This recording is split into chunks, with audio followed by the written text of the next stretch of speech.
अस्सलामुअलैकुम बच्चों, electric fields का लेक्चर नंबर 2 शुरू करने लगे हैं। आज के लेक्चर में मेरे बच्चे हमने ये डिस्कस करना है कि कंडक्टर्स क्या होते हैं, इंसुलेटर्स क्या होते हैं।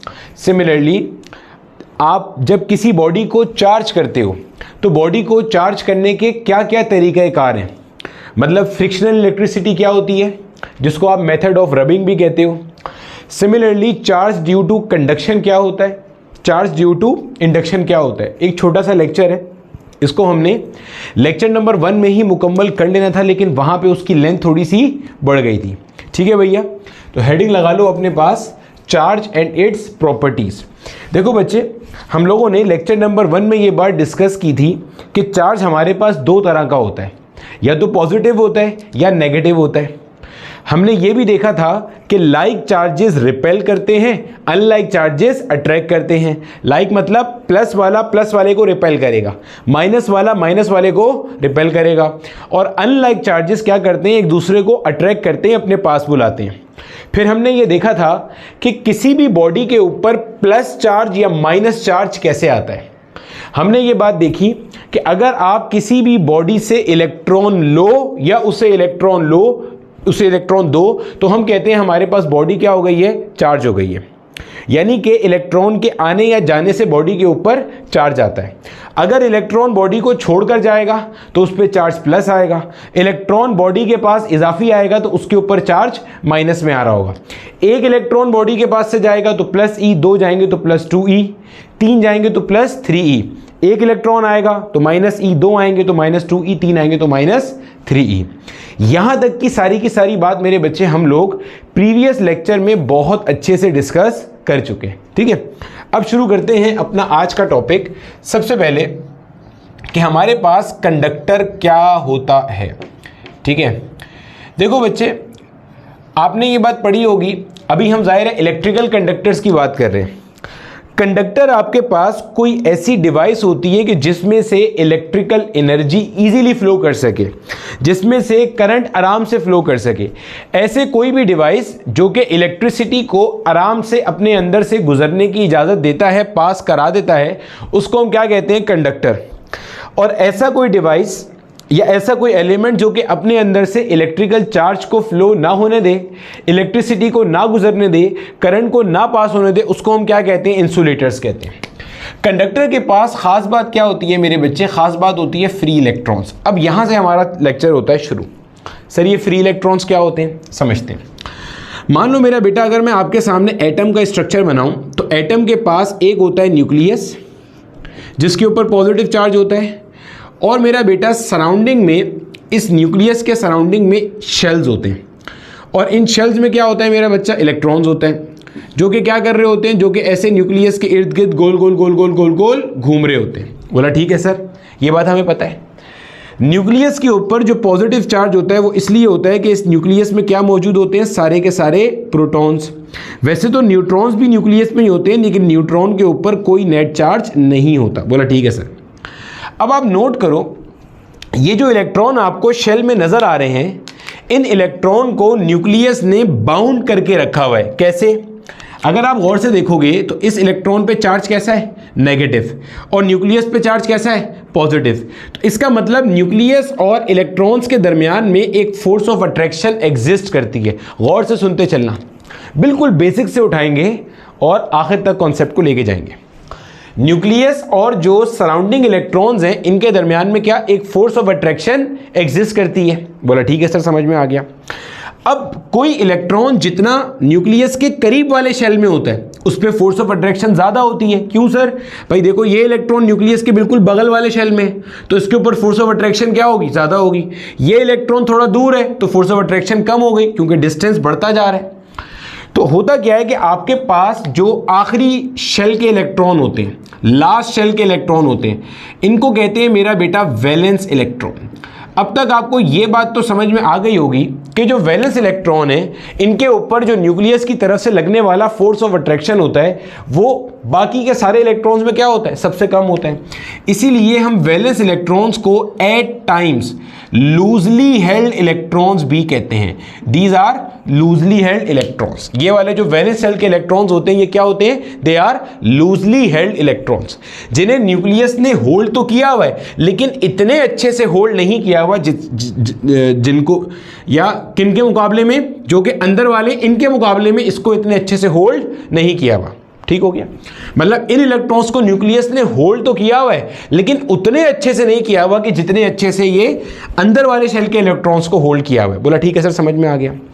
अब होता क्या है कि अगर इस इलेक्ट्रॉन को कहीं से एनर्जी मिल जाए, थोड़ी सी एनर्जी चाहिए होती है इसको, जैसे ही इस इलेक्ट्रॉन को थोड़ी सी एनर्जी मिलेगी तो आपका ये लूजली हेल्ड इलेक्ट्रॉन क्या हो जाएगा जनाबे वाला, फ्री हो जाएगा।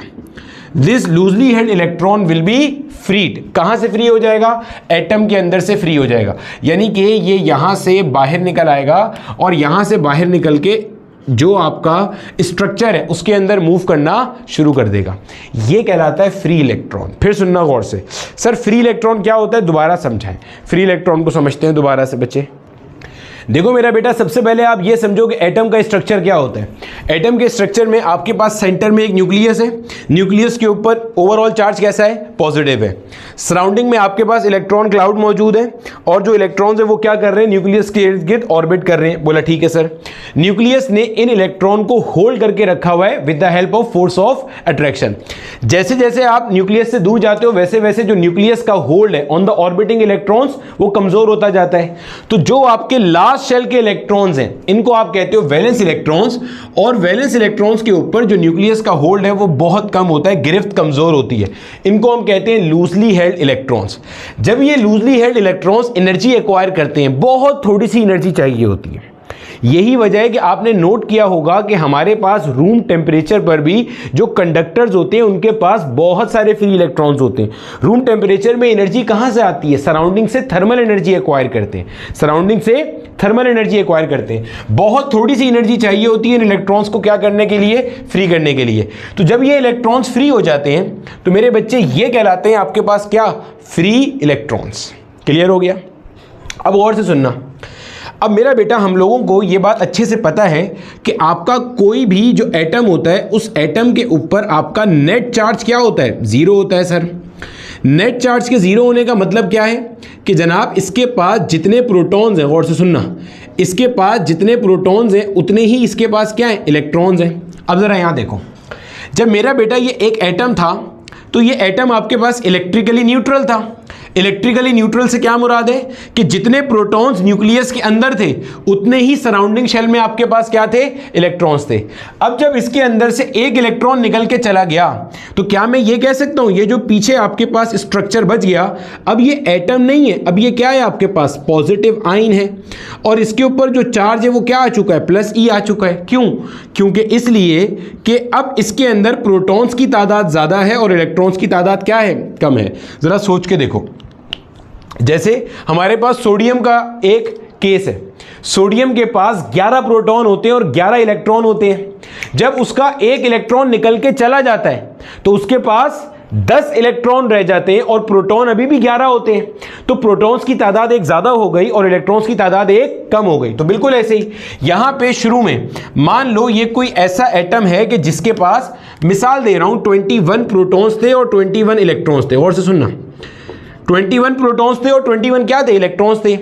अब जब एक इलेक्ट्रॉन को आपने फ्री कर लिया, यानी कि ये वाला इलेक्ट्रॉन क्या हो गया, फ्री हो गया। कैसे फ्री हो गया भाई, इसने सराउंडिंग से कहीं से किसी भी तरीके से एनर्जी एक्वायर करी और ये पहले ही लूजली हेल्ड था, इसके ऊपर न्यूक्लियस की फोर्स ऑफ अट्रैक्शन गिरफ्त कमजोर थी, ये इलेक्ट्रॉन यहां से बाहर निकल गया। तो अब आप सोचो, ये जो पीछे बचा हुआ एटम का स्ट्रक्चर है इसको आप क्या बोलोगे भाई, इसमें प्रोटॉन तो अभी भी 21 है लेकिन इलेक्ट्रॉन अब 21 नहीं रहे, इलेक्ट्रॉन अब कितने हो गए, 20 हो गए। तो प्रोटॉन्स की तादाद ज्यादा हो गई और इलेक्ट्रॉन्स की तादाद कम हो गई। तो गोया ये एटम नहीं रहा, ये क्या बन गया, पॉजिटिव आयन बन गया। ध्यान में रखना। तो हम बात किसकी कर रहे थे? कंडक्टर्स की। कंडक्टर्स क्या है? वो मटेरियल के जिनमें से इलेक्ट्रिकल चार्ज आराम से गुजर सकता है, इलेक्ट्रिसिटी आराम से पास हो सकती है। ठीक हो गया सर। अब अगर मैं कंडक्टर का आपको ओवरऑल स्ट्रक्चर दिखाऊं ना, तो कंडक्टर का जो ओवरऑल स्ट्रक्चर होता है ना मेरे बच्चे, वो इस तरह से होता है कि कंडक्टर के पास बहुत सारे फ्री इलेक्ट्रॉन्स होते हैं, और वो फ्री इलेक्ट्रॉन आए कहां से होते हैं? एटम से। तो मेरा बेटा अब वो एटम नहीं रहे होते, वो इस तरह पॉजिटिव आयंस होते हैं। ध्यान में रखना, मतलब कर्नल, मतलब अगर आप स्ट्रक्चर देखोगे ना कंडक्टर्स का, इनको कर्नल्स भी कहते हैं। ये जो पॉजिटिव आयंस होते हैं ना, इनको हम कर्नल्स भी कहते हैं। अभी आहिस्ता आहिस्ता समझना, सब समझ में आता जाएगा, कोई जल्दी नहीं है। सर ये कंडक्टर के अंदर पॉजिटिव आयंस कहां से आए? अब एक कंडक्टर एक मटेरियल था, मटेरियल किसी एटम से मिलके बनता है। तो कंडक्टर के जो एटम थे उनके पास से लूजली हेल्ड इलेक्ट्रॉन्स या वैलेंस इलेक्ट्रॉन्स एनर्जी एक्वायर करके निकलते जा रहे हैं, जिसकी वजह से वो फ्री इलेक्ट्रॉन्स बन रहे हैं। ये फ्री इलेक्ट्रॉन्स हैं, ये फ्री इलेक्ट्रॉन है जो क्या कर रहे हैं? जो कि रैंडमली मूव करते जा रहे हैं इसके अंदर। ये फ्री इलेक्ट्रॉन्स हैं, और ये फ्री इलेक्ट्रॉन्स क्या कर रहे हैं? ये फ्री इलेक्ट्रॉन्स इस स्ट्रक्चर में रैंडमली घूमते फिर रहे हैं। बोला सर समझ में आ गया। और ये जो प्लस प्लस प्लस बनाया हुआ है, ये क्या है? These are positive ions. These are positive ions. ये क्या होते हैं मेरे बच्चे? ये होते हैं हमारे पॉजिटिव आयंस। ठीक है, पॉइंट समझ में आ गया? ये होते हैं हमारे पॉजिटिव आयंस। तो आज के बाद जब भी हमसे पूछा जाए कि कंडक्टर के अंदर कंडक्टर इलेक्ट्रिसिटी क्यों फ्लो कराता है, क्योंकि कंडक्टर के पास फ्री इलेक्ट्रॉन्स हैं। फ्री इलेक्ट्रॉन क्यों होते हैं? क्योंकि कंडक्टर एक ऐसा मटेरियल होता है कि जिसके एटम की ख्वाहिश होती है कि उसके वैलेंस शेल के इलेक्ट्रॉन्स इजीली निकलते चले जाएं। आपने ये बात केमिस्ट्री में भी पढ़ी होगी। केमिस्ट्री में आपने पढ़ा होगा कि metals are good electropositive elements. Electropositive कौन होता है? कि जिसकी स्टेबिलिटी का राज इसके अंदर है कि उसके इलेक्ट्रॉन्स चले जाएं उसके पास से। एक इलेक्ट्रोनेगेटिव होता है, एक इलेक्ट्रोपॉजिटिव होता है। इलेक्ट्रोपॉजिटिव ये चाहता है कि उसके पास से इलेक्ट्रॉन्स निकलें, इलेक्ट्रोनेगेटिव ये चाहता है कि वो दूसरे के इलेक्ट्रॉन्स हड़प ले।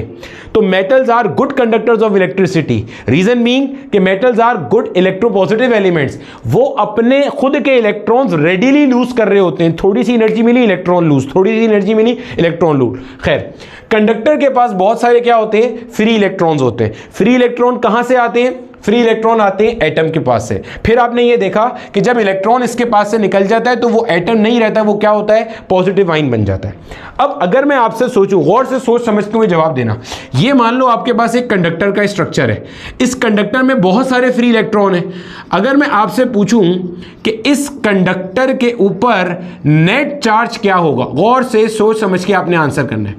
इस कंडक्टर पे नेट चार्ज क्या होगा? ऑप्शन ए नेट चार्ज होगा positive, option B net charge होगा नेगेटिव। अच्छे से सोच के, क्योंकि आपको इसमें पॉजिटिव आयंस भी नजर आ रहे हैं और इलेक्ट्रॉन्स भी नजर आ रहे हैं। अच्छे से सोच समझ के बताना है कि कंडक्टर पे नेट चार्ज क्या होता है। देखो मेरे बच्चे, कंडक्टर पे नेट चार्ज ना तो पॉजिटिव होगा ना नेगेटिव होगा। कंडक्टर पे जो नेट चार्ज होता है वो जीरो होगा। अबे सर इसमें तो फ्री इलेक्ट्रॉन है, बिल्कुल है। पॉजिटिव आयंस भी हैं, बिल्कुल हैं। तो नेट चार्ज जीरो कैसे हुआ? अच्छे से समझो, आहिस्ता आहिस्ता, कोई जल्दी नहीं है, कॉन्सेप्ट आहिस्ता आहिस्ता बिल्ड करते हैं। देखो फिर वापस आ जाओ इधर। फ्री इलेक्ट्रॉन कैसे बना था? फ्री इलेक्ट्रॉन है क्या? फ्री इलेक्ट्रॉन कैसे बना? एटम के पास जो लूजली हेल्ड इलेक्ट्रॉन था कंडक्टर का, वो फ्री हो गया, वो निकल गया। बोला ठीक है सर। अब एक बात बताओ, मान लो मेरे पास ये कोई ऐसा एटम था कि जिसके पास 21 प्रोटॉन थे। समझिएगा, मान लो ये मेरा कंडक्टर का स्ट्रक्चर है और इस कंडक्टर में एक ही एटम है बस। ठीक है, आसानी के लिए मान लेते हैं इस कंडक्टर में क्या है? एक ही एटम है, एक से ज्यादा एटम ही नहीं है। पूरे कंडक्टर में वन सिंगल एटम है। बोला ठीक है। और इस एटम का जो एटॉमिक नंबर है वो क्या है? 21 है। गोया के इसके पास, सुनना गौर से, गोया के इसके पास एटॉमिक नंबर 21 का मतलब क्या है? इसके पास 21 प्रोटॉन्स हैं। बोला ठीक है। अगर 21 प्रोटॉन्स हैं तो इसका मतलब इसके पास 21 क्या होंगे? इलेक्ट्रॉन्स होंगे। बोला ठीक है सर। अब ये इस एटम का जो वैलेंस इलेक्ट्रॉन था या जो लूजली हेल्ड इलेक्ट्रॉन्स थे, उन्होंने कहीं से एनर्जी एक्वायर करी और एनर्जी एक्वायर करके फ्री हो गए।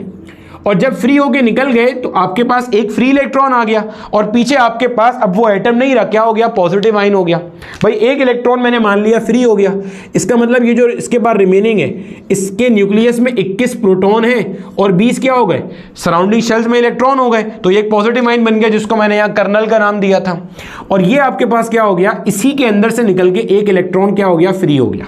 बोला ठीक है सर। अब अच्छे से सोचो जरा, मैं इस पूरे कंडक्टर की बात कर रहा था ना, यहां पे मैं तो कंडक्टर का नेट चार्ज पूछ रहा हूं। अब मुझे बताओ, इस कंडक्टर में आपको फ्री इलेक्ट्रॉन नजर आ रहा है, आ रहा है। इस कंडक्टर में आपको पॉजिटिव आयन नजर आ रहा है, आ रहा है। इस कंडक्टर पे नेट चार्ज क्या है, तो नेट चार्ज 0 है। क्यों, नेट चार्ज कैसे आता है, positive charge plus negative charge. तो भाई देखो इसका पॉजिटिव चार्ज कितना होगा, प्लस ई के बराबर। क्यों भाई, अगर कोई बॉडी एक इलेक्ट्रॉन लूज करती है तो इस पे चार्ज आता है प्लस ई, 2 इलेक्ट्रॉन लूज करती है तो चार्ज आता है प्लस 2ई, 3 लूज करती है तो चार्ज आता है प्लस 3। इस एटम ने कितना इलेक्ट्रॉन लूज किया, 1 इलेक्ट्रॉन, तो इस आयन के ऊपर चार्ज कितना आया, प्लस ई। इस इलेक्ट्रॉन का चार्ज कितना होता है, माइनस ई, तो नेट चार्ज कितना हो गया, 0 हो गया। नहीं तो एक और तरह से देख लो, पहले ये एटम था, अगर मैं पूछूं एटम के ऊपर नेट चार्ज क्या है, 0 है, और कंडक्टर पे भी नेट चार्ज क्या है, 0 है, क्योंकि कंडक्टर एक एटम से ही मिलकर बना हुआ है और तो कुछ हमने माना ही नहीं है। अब एक बात बताओ, इस एटम के पास 21 प्रोटॉन है और 21 ही क्या है, इलेक्ट्रॉन है। जब इसका एक इलेक्ट्रॉन फ्री हो गया और पीछे बच गए, अब मुझे बताओ अभी भी टोटल अगर कंडक्टर की बात की जाए तो कंडक्टर में टोटल अभी भी 21 ही प्रोटॉन है और 21 ही इलेक्ट्रॉन है। बस चेक कर लो, बस वो इलेक्ट्रॉन एटम से जुदा हो गया है लेकिन कंडक्टर के स्ट्रक्चर का तो अभी भी पार्ट है।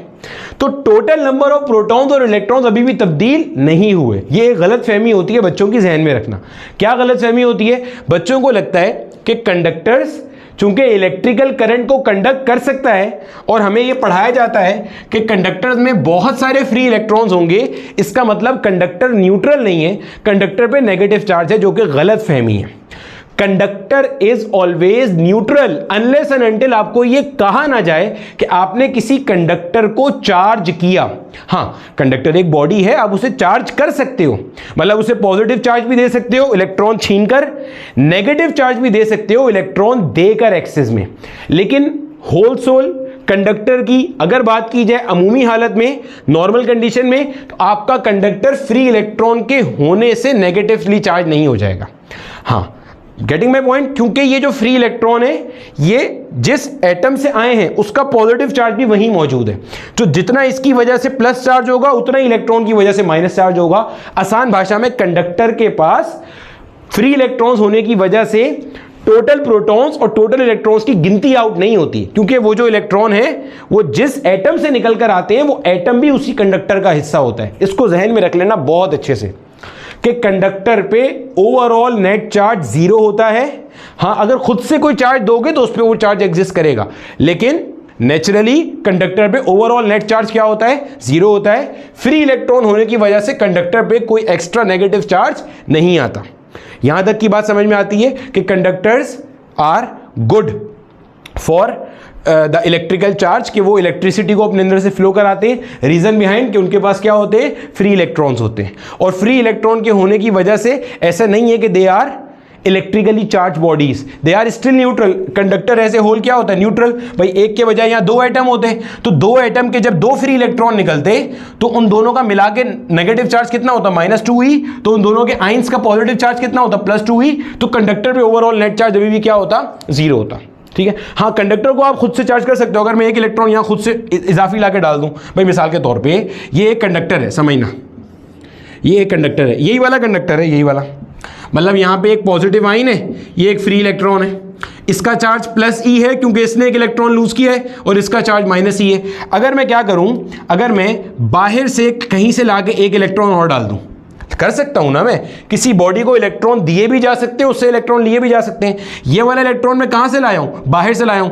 अब आप बोलोगे कि इस कंडक्टर के ऊपर नेगेटिव चार्ज आ गया है क्योंकि आपने इसको एक्सिस इलेक्ट्रॉन्स दिए हैं।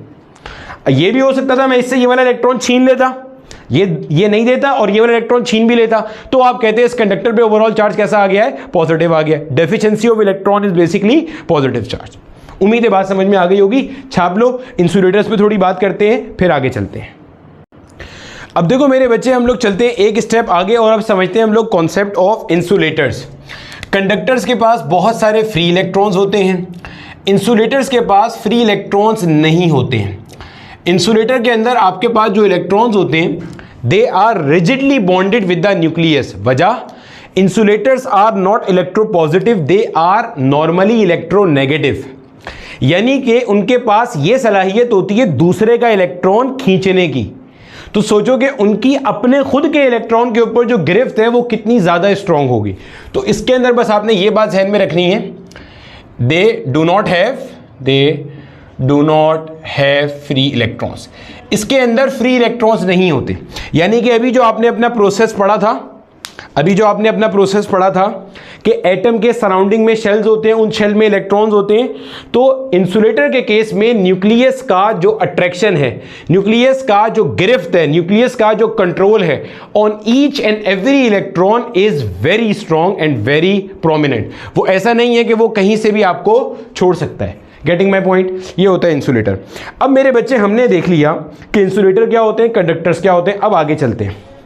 अब आप लोगों ने अक्सर सर्दियों में ये चीज़ नोट करी होगी कि अगर हम सर पे कंघी करें या कंघा करें और बालों में कंघी करें और उसके बाद एक पेज पे उसको लेकर आएं, तो आपने देखा है कि पेज उस कंघी से अट्रैक्ट होके ऊपर आ रहा होता है।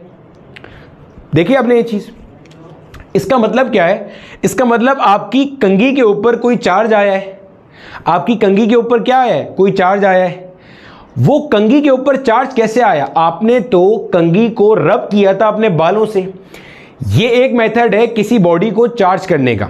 मतलब हम लोग अब तक लेक्चर 1 में ये बात एस्टेब्लिश कर चुके हैं कि किसी भी बॉडी को चार्ज करने का मतलब क्या है कि उससे या तो इलेक्ट्रॉन ले लिए जाएं या उसे इलेक्ट्रॉन्स दे दिए जाएं। अब अगली आप हेडिंग लगाओगे मेरा बेटा, मेथड्स ऑफ चार्जिंग। अगली हेडिंग आपके पास क्या रहेगी? Methods of charging. ये सारी की सारी चीजें आपको ज्यादा डिटेल से आपके क्लास 9th में लिखी हुई मिलेंगी या क्लास 10th की फिजिक्स में लिखी मिलेंगी। आपके 11th 12th में आपको ये ज्यादा डिटेल से चीजें नहीं मिलेंगी, लेकिन चूंकि हमने आगे चलना है और चीज़ों को डिस्कस करना है तो हमें ये सारी चीज़ों का रिकॉल होना क्या है? बहुत ज़्यादा ज़रूरी है कि कौन कौन से मेथड्स ऑफ चार्जिंग होते हैं। अब देखो मेरे बच्चे, हमारे पास जो सबसे पहला मेथड है ना, वो है चार्जिंग बाय रबिंग, या इसको हम कहते हैं स्टैटिक इलेक्ट्रिसिटी, या इसको हम कहते हैं फ्रिक्शनल इलेक्ट्रिसिटी। क्या मतलब? अभी आपको समझ में आ जाएगा, ठीक है? गौर से सुनते चलना।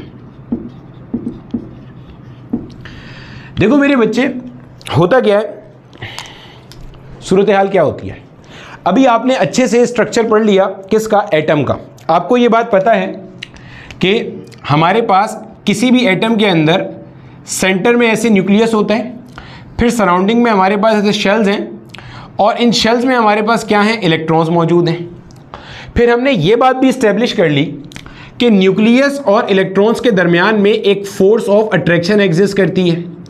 साथ ये बात भी पता चल गई कि हर मटेरियल के अंदर ये फोर्स ऑफ अट्रैक्शन एक बराबर हो, ऐसा कोई लाजमी नहीं है, क्योंकि अगर एक बराबर होती तो फिर सारे ही अच्छे कंडक्टर हो सकते होते, क्योंकि सब में से फिर इलेक्ट्रॉन्स को निकाला जा सकता, या सारे ही इंसुलेटर होते, किसी में से भी इलेक्ट्रॉन को ना निकाला जाता।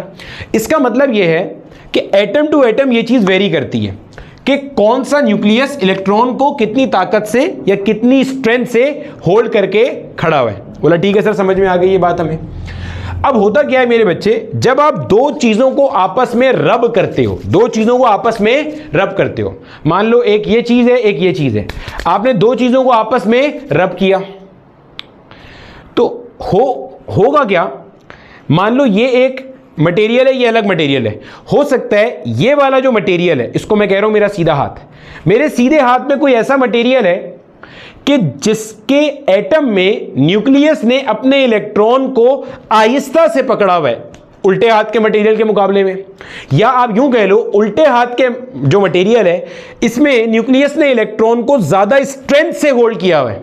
भाई जब भी आप दो चीजों को रब करोगे आपस में, When you are rubbing two things together, तो ये तो तय है कि दो अलग मटेरियल है, यह भी तय है कि हर मटेरियल में जो एटम है उसका जो न्यूक्लियस है वो इलेक्ट्रॉन को होल्ड करने की अलग अलग स्ट्रेंथ रखता है। तो दोनों में से एक जो होगा उसकी इलेक्ट्रॉन पे स्ट्रेंथ ज्यादा होगी दूसरे के मुकाबले में। तो जिसकी इलेक्ट्रॉन पे स्ट्रेंथ कम होगी उसका इलेक्ट्रॉन निकल जाएगा, उसका इलेक्ट्रॉन लूज कर जाएगा, दूसरे वाले के पास आ जाएगा। जब आप रब करोगे तो ड्यू टू फ्रिक्शन होगा क्या कि जिसके पास लूजली हेल्ड इलेक्ट्रॉन्स होंगे वो वहां से निकल जाएंगे और दूसरे के पास आ जाएंगे। अब होगा क्या, मिसाल के तौर पे आपने दो ऑब्जेक्ट्स को रब किया, जैसे मिसाल के तौर पे हमारे पास एक यहां पे है, ये मान लो मेरा बेटा, एक मेरे पास है ग्लास रॉड, ये क्या है, एक ग्लास की रॉड है। बोला ठीक है सर। और यहां पे मेरे पास मान लो ऐसे करके एक ये सिल्क का कपड़ा है, सिल्क होता है ना जिसकी खवातीन साड़ियां भी बनाती हैं, एक ये सिल्क है, सिल्क का कपड़ा है। अभी क्या सूरत हाल है, अभी जो है ना ये न्यूट्रल है। न्यूट्रल का मतलब क्या है, नेट चार्ज जीरो है। अब नेट चार्ज जीरो का मतलब आपको बहुत अच्छे से पता होना चाहिए। नेट चार्ज जीरो का मतलब है इस ग्लास रॉड में जितने प्रोटॉन है उतने ही इलेक्ट्रॉन है। इस सिल्क के कपड़े का नेट चार्ज जीरो का मतलब क्या है कि जितने प्रोटॉन है भाई साहब उतने ही क्या है हमारे पास इलेक्ट्रॉन है। अब मेरा बेटा जब मैंने इन दोनों को आपस में रब करना शुरू किया तो रब करने की वजह से क्या होगा, फ्रिक्शनल इलेक्ट्रिसिटी का फिनोमिना आएगा, फ्रिक्शन प्रोड्यूस होगी। भाई व्हेन टू सरफेसेस आर रब टुगेदर फ्रिक्शन प्रोड्यूस होती है। उसकी वजह से क्या होगा, इन दोनों में से एक ने अपने इलेक्ट्रॉन्स को हल्का पकड़ा होगा, एक ने तेज पकड़ा होगा। या आप बोलोगे एक की इलेक्ट्रॉन एफिनिटी ज्यादा है, एक की इलेक्ट्रॉन एफिनिटी कम है। इलेक्ट्रॉन एफिनिटी बोले तो इलेक्ट्रॉन को संभाल के रखने की, इलेक्ट्रॉन को पकड़ने की सलाहियत। Electron affinity is electron affection, electron को रोके रखने की, इलेक्ट्रॉन को होल्ड करने की सलाहियत। बोला ठीक है सर। अब होता क्या है, अगर ग्लास और सिल्क का कंपैरिजन किया जाए तो आप देखोगे कि सिल्क की जो इलेक्ट्रॉन एफिनिटी है, इलेक्ट्रॉन को पकड़ने की सलाहियत वो ज्यादा है, और गिलास की जो इलेक्ट्रॉन एफिनिटी है ये क्या है, कम है। यानी कि गिलास के जो न्यूक्लियस हैं इन्होंने अपने इलेक्ट्रॉन को, गिलास के एटम में न्यूक्लियस जो है उन्होंने अपने इलेक्ट्रॉन को आहिस्ता से पकड़ा हुआ है, किसके मुकाबले में, सिल्क के मुकाबले में। जब आपने इन दोनों को आपस में, जैसे मान लो ये कपड़ा था, ये मान लो मेरे पास सिल्क का कपड़ा था और ये मान लो ग्लास रॉड था, आपने ऐसे ऐसे ऐसे ऐसे करके इसको क्या किया, रब किया। तो रब करने की वजह से जिसकी इलेक्ट्रॉन एफिनिटी कम थी वो क्या करेगा, ये अपने इलेक्ट्रॉन लूज कर देगा, ये अपने क्या करेगा, ये अपने इलेक्ट्रॉन लूज करेगा, और ये अपने ये उसके इलेक्ट्रॉन क्या कर लेगा, गेन कर लेगा। जब ये इलेक्ट्रॉन गेन करेगा तो मेरे बच्चे फिर होगा क्या, समझिएगा जरा, ये होगा क्या, होगा ये कि मेरा बेटा आपके पास ये जो ग्लास रॉड था, जब आपने ऐसे किया, समझना, जो ये ग्लास रॉड था इसके ऊपर मेरे बच्चे क्या हो जाएगा, ऐसे करके पॉजिटिव चार्ज आ जाएगा, ऐसे करके, और यहां पे इस सिल्क के पास आपके पास क्या हो जाएगा, ऐसे करके नेगेटिव चार्ज आ जाएगा। ऐसे करके क्या होगा मेरे बच्चे, इसके ऊपर नेगेटिव चार्ज आएगा, और ओवरऑल चार्ज आपके पास कैसा होगा, कंजर्व होगा। कंजर्व का क्या मतलब है, मान लो इस ग्लास रॉड ने 10 इलेक्ट्रॉन लूज किए, 10 इलेक्ट्रॉन लूज किए, तो इस सिल्क ने डेफिनेटली वही 10 इलेक्ट्रॉन क्या किए होंगे, गेन किए होंगे। क्योंकि हमें यह बात पता है, law of conservation of charge हमेशा ओबे करता है कायनात में। चार्ज पैदा नहीं होता, मरता नहीं है, सिर्फ ट्रांसफर होता है। तो यहां से इलेक्ट्रॉन कम हुए तो यहां पे आपको वो इलेक्ट्रॉन नजर आ रहे हैं, इसके पास से इलेक्ट्रॉन निकल गए तो इसकी पूरी बॉडी में प्रोटॉन्स की तादाद ज्यादा हो गई, इलेक्ट्रॉन्स की तादाद कम हो गई, तो इस पे ओवरऑल चार्ज कैसा आ गया, पॉजिटिव। इसके पास जितने इलेक्ट्रॉन थे उसके मुकाबले में इजाफी इलेक्ट्रॉन इसने ग्लास रॉड से भी ले लिए, तो आपके पास इस केस में ये क्या हो गया, नेगेटिव हो गया।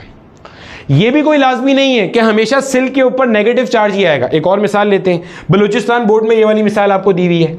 अगर मिसाल के तौर पे मेरे पास एक प्लास्टिक रॉड है, कौन सी रॉड है, प्लास्टिक रॉड है, plastic PVC polyvinyl chloride type का प्लास्टिक समझ लो आप। ये मान लो मेरा बेटा मेरे पास एक प्लास्टिक रॉड है, या आप यहाँ पे एबेनाइट रॉड भी ले सकते हो। एबेनाइट रॉड कौन सी होती है, हार्ड रबर की रॉड, एबेनाइट रॉड भी लेते हैं बाज़ जगह पे। और यहाँ पे मेरे पास मान लो सिल्क है, ये मेरे पास क्या है, सिल्क है।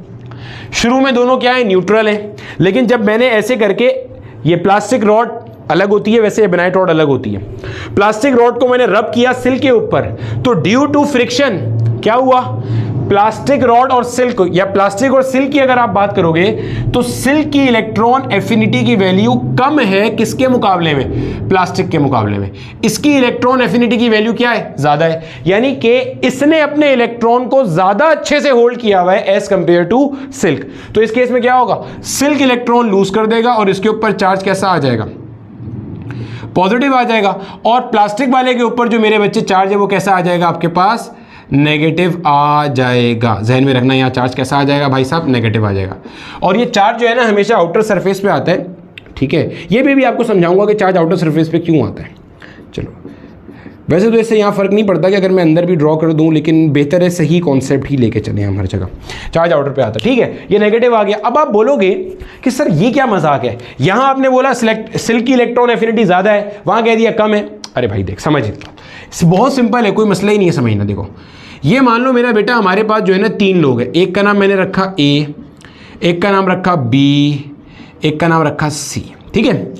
ए के पास मान लो 100 रुपये हैं, बी के पास मान लो 1000 रुपये है, और सी के पास मान लो मिसाल के तौर पे 10,000 रुपये। अगर मैं ए और बी का कंपैरिजन करूं, मुझे बताओ कौन अमीर है, बी अमीर है ए के मुकाबले में, समझ आती है। अगर मैं बी और सी का कंपैरिजन करूं तो कौन अमीर है, सी अमीर है बी के मुकाबले में। अब आपको प्रॉब्लम वही वाली होनी चाहिए, क्या आपको मुझे बोलना चाहिए कि सर मुझे ये बताएं ज़रा, आप कभी बी को अमीर कह रहे हैं, कभी गरीब कह रहे हैं। देखो कंपैरिजन किससे कर रहे हैं, देखो बी के पास तो एक सर्टेन वैल्यू है ना, जब आप इसको यहाँ ए से मिला रहे हो तो बी अमीर है, लेकिन जब यहाँ सी से मिला रहे हो तो बी क्या है, गरीब है। इसी तरीके से सिल्क के जो एटम के अंदर इलेक्ट्रॉन होल्ड हुए हुए due to the force of attraction being exerted by the nucleus on them, उसकी एक सर्टेन वैल्यू है। ये साथ में आप कंपैरिजन किससे कर रहे हो, वो डिसाइड करेगा कि ये वैल्यू कम है या ज्यादा। हो सकता है जितने इलेक्ट्रॉन्स, जितने फोर्स ऑफ अट्रैक्शन से या जितनी स्ट्रेंथ से इलेक्ट्रॉन को सिल्क के न्यूक्लियस ने होल्ड किया वो, उससे कहीं गुना ज्यादा फोर्स ऑफ अट्रैक्शन से प्लास्टिक ने अपने इलेक्ट्रॉन्स को किया हो, तो इसकी इलेक्ट्रॉन एफिनिटी इसके मुकाबले में कम हो गई, इसकी ज्यादा हो गई। और यहां पे भी ऐसे ही है, यहां पे गिलास ने हल्के उससे किया हो और सिल्क ने ज्यादा उससे किया हो। तो सर हमें कैसे पता चलेगा कि कौन ज्यादा अच्छे से होल्ड करता है और कौन कम अच्छे से होल्ड करता है? तो मेरे बच्चे इसका आंसर है tribo electric series. Tribo electric series आप नेट, ये आपके कोर्स में नहीं है कहीं भी, वैसे ही बता रहा हूं क्योंकि मुझे पता चला तो ना, आपको भी बता दें। हमें कैसे पता चलता है? एक ट्राइबो इलेक्ट्रिक सीरीज हम मेंटेन करते हैं ऑन द बेसिस ऑफ कितनी स्ट्रेंथ से न्यूक्लियस इलेक्ट्रॉन को होल्ड करता है या उनकी इलेक्ट्रॉन एफिनिटी क्या है। तो आप देखोगे ट्राइबो इलेक्ट्रिक सीरीज में, मैं यहां पे साइड में डिस्प्ले भी करा दूंगा, मैं टाइम स्टैम्प नोट कर लूं। तो मेरे बच्चे ये आपको अब नजर भी आ रही होगी ट्राइबो इलेक्ट्रिक सीरीज। इस ट्राइबो इलेक्ट्रिक सीरीज में आप देखोगे डिफरेंट एलिमेंट्स लिखे हुए हैं। इसके अंदर आप जितना ऊपर होते हो ना, उतना मतलब यह है कि उसके पॉजिटिव चार्ज होने की सलाहियत ज़्यादा है। यानी कि जो ट्राइबो इलेक्ट्रिक सीरीज में जितना ऊपर एलिमेंट है, इसका मतलब उसके पास इलेक्ट्रॉन लूज करने की सलाहियत उतनी ज़्यादा है।